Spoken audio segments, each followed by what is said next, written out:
the songs haven't gotten worse in the last like 10 years. Like, so why aren't the hits as big as they used to be?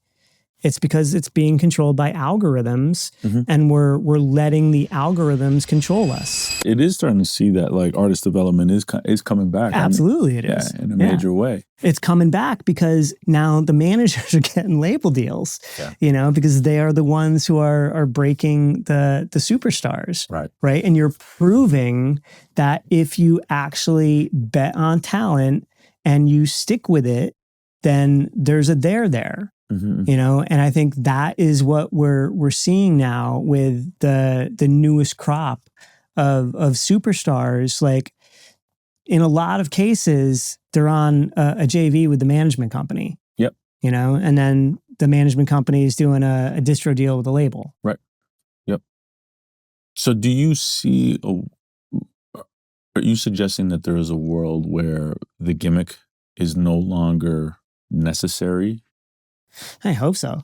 Like that would be, I don't think it's ever going to like go away, because I think like content is such and storytelling is like, it's such a big part of it now. I think like if you look at what like Atlantic is doing, you know,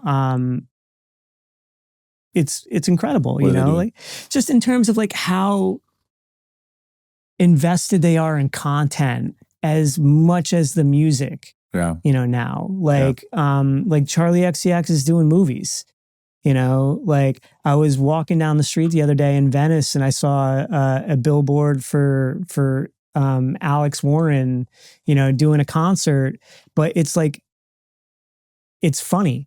It's not like a traditional like billboard, like come see Alex Warren at the, you know, the, wherever he's playing, the Staples Center, you know, it's a literally like, it's a funny advertisement, you know, like that's great content, you know, like I think the smart people are recognizing that, you know, you have to tell stories, you know, in addition to writing great songs, you know, and that's no, like, again, like I think the role model song would have been a hit in radio era too. You know, it just had to get in front of people.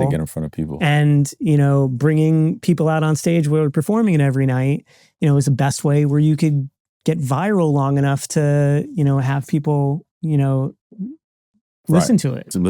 Yeah. You talk about this 28-day window, though. The 28-day window doesn't have much to do with the algorithms on DSPs, or does it? Well, it does, in the sense that, you know, discovery mode starts after 28 days, you know? So like, if you think about where all of the traditional marketing levers are in the music industry, you know, it's first month, you know, like first 6 weeks, like at the latest, but that is where we have built all of our marketing levers, you know, and again, that's where the qualitative data, you know, becomes so important, is that as you move farther away from release date past those 28 days, when things start to naturally decay, it becomes very difficult to differentiate, you know, down on the ocean floor between a rock and a piece of gold. You know, when you're looking at just quantitative data, when you're measuring how much of something exists, when you're combining the qualitative data, you know, then it doesn't matter that it's still like a small audience. You can tell that this is Billie Eilish. It's not a high school band, you know, and therefore you need to market and promote Billie Eilish because she belongs in the arena, you know, but that's not happening because the release cycle is so fast now, and no one knows what to do. So they just put out more content. You know, didn't work, new song. Didn't work, new song. Just keep going. And what ends up happening is you dilute the brand, and you dilute the quality, you know, and that ultimately like hurts the artist brand, you know. And I think that like that's something that I really regret from, you know, building New Music Friday, is, you know, seeing the damage that workflow caused in terms of quality to an artist's brand. All right, everybody, we're going to take a little break, because if you're listening and thinking, fuck, I could really use some guidance right now, and you're serious about building your career in the music industry, I'm now offering private strategy sessions. These are fully personalized, just you and me tackling whatever you need in your career. With over 16 years of experience working with artists, managers, and brands, I can help you map out your next moves. Now, whether that's structuring your team, scaling your brand, navigating the industry, even figuring out what steps to take, whether to go to a distributor or to a record label, and figuring out what are the best deal points, I can help you with your career with where you're at. You can now book a one-on-one with me through my Calendly, and you can find a link in the description. Now let's get back to the pod.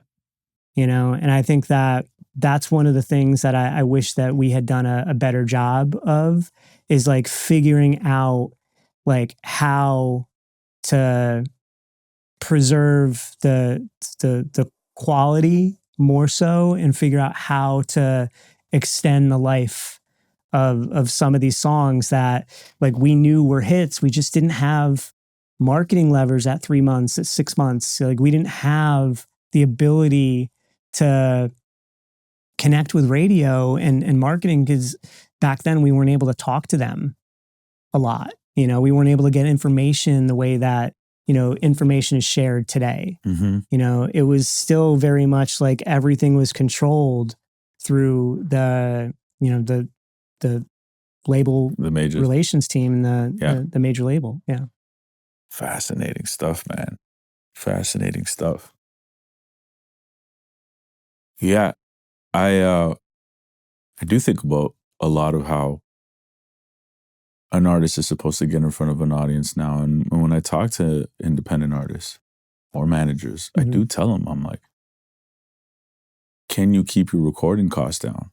And if you can keep your recording costs down, it is a game of quantity. You want to have quality, but like to earn a living in revenue, you have your examples of artists who release a song once a week, once every 2 weeks. And it's kind of because the costs are lower now to make music, to distribute music, you can do it more frequently. But you're right, it definitely dilutes the quality of the artistry. Yeah. But that's how you get in front of them, because it's like on week 85 of me putting out a song, it finally connects and it goes like a hockey stick. Back then we didn't have UGC, to be able to keep the attention. Right. We just had that one song. Yeah.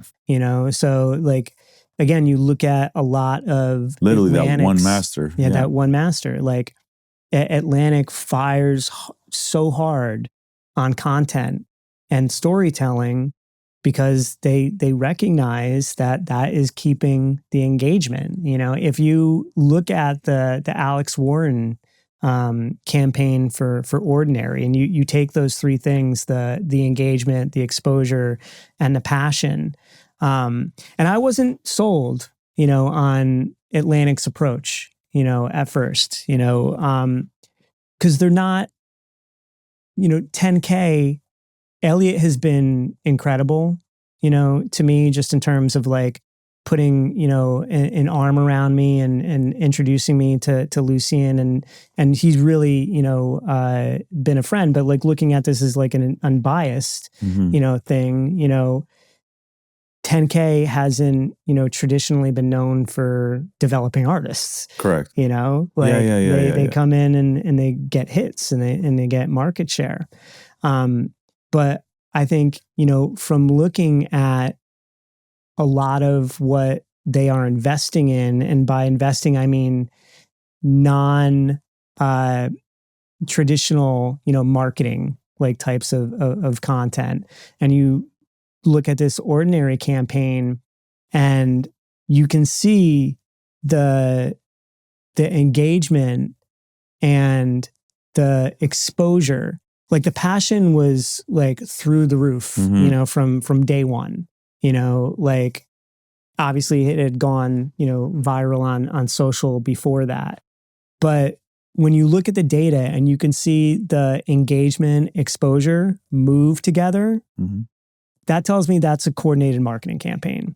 That's not reactionary, waiting for a trend.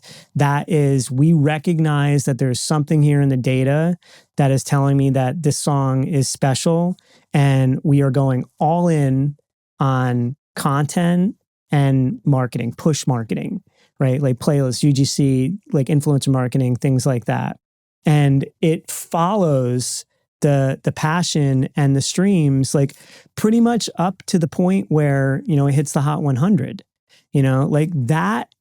To me, I was like, damn, Ellie's got it, you know, like good for him. Like, yeah. Like that is the type of, you know, services that artists need. Yes. You know, like that is what is going to break artists and is going to break hits, is getting these things in front of people in a way that is not annoying, in a way that is compelling, and you're keeping their attention. And then you have great music too. Yeah. You know, like the songs haven't gotten worse in the last like 10 years. Like, so why aren't the hits as big as they used to be? It's because it's being controlled by algorithms, and we're letting the algorithms control us rather than us, you know, using the resources that we have to figure out like how we manipulate the algorithms to have them do what we want to do, you know, and that's aligning incentives with what they're trying to accomplish, which is, you know, improving user experience, getting people to stay on the platforms longer, right? So it's not about these sales KPIs anymore. It's about these qualitative KPIs. Like, who owns qualitative KPIs? Like, who owns passion? Fans, you know, like, so if you can keep the fans engaged, which is what, you know, direct to consumer and all that stuff is all about. It's literally like staring them right in the face.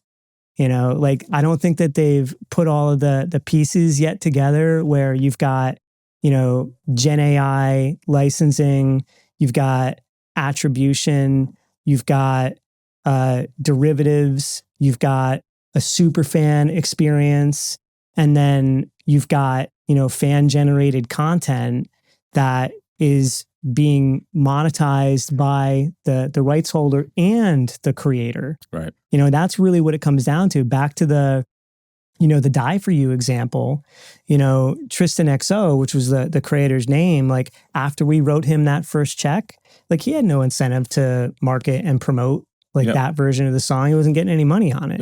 You know, if he was getting paid on the back end, then he's got an incentive to go out and market and promote. So it's like a street team, you know, that's getting paid based on, you know, how much audience they're bringing, how much revenue they're bringing for the artist. Yeah, exactly. No, that makes a ton of sense. I think everything that you're talking about over here is definitely going to show itself in the next 12 to 18 months. I think we're getting there. Yeah.